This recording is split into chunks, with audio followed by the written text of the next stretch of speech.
Bersatu, bangkit, dan tumbuh yang menjadi tema peringatan Sumpah Pemuda 2021 terekam dalam jejak Bayu Dwi Aprinugroho, seorang dosen di Fakultas Teknologi Pertanian UGM Yogyakarta.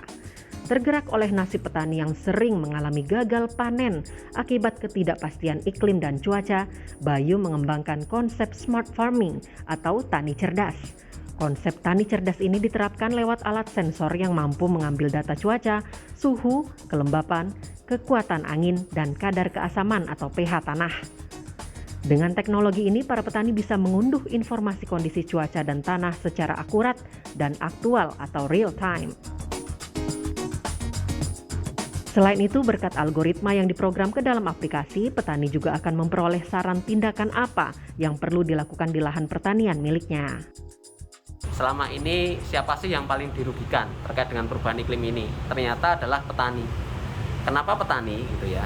Karena salah satunya adalah masalah level informasi.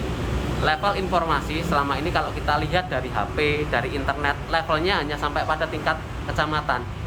Tidak sampai pada level desa atau level lahan.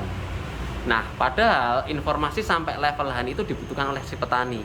Kita tahu bahwa cuaca itu sangat fluktuatif sekali dan ada jaraknya. Kira-kira 3 atau 4 km aja udah berbeda kondisinya. Mungkin di sini hujan, 3 atau 4 km itu mungkin berawan. Nah, kalau ini digeneralisasi gitu ya, digeneralisasi ini yang banyak menyebabkan terjadinya gagal tanam maupun gagal panen. Tetapi dengan teknologi kita bisa tidak harus setiap hari ke sawah. Kalau kita bisa melihat dari suatu aplikasi gitu ya, oh saat ini waktunya pemupukan ya, dia akan ke sawah.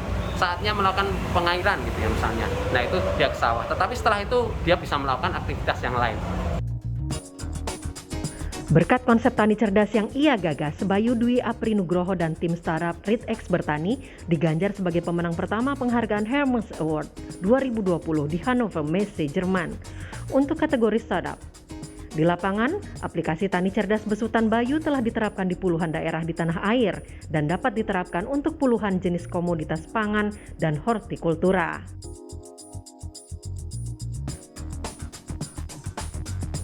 Indonesia yang bangkit dan tumbuh juga ditunjukkan oleh desainer kenamaan Indah Dari. Indah sukses mengangkat koleksi busana rancangannya ke panggung dunia. September lalu, Indah diundang untuk memamerkan karya-karyanya di ajang New York City Life at Fashion Week di Amerika Serikat.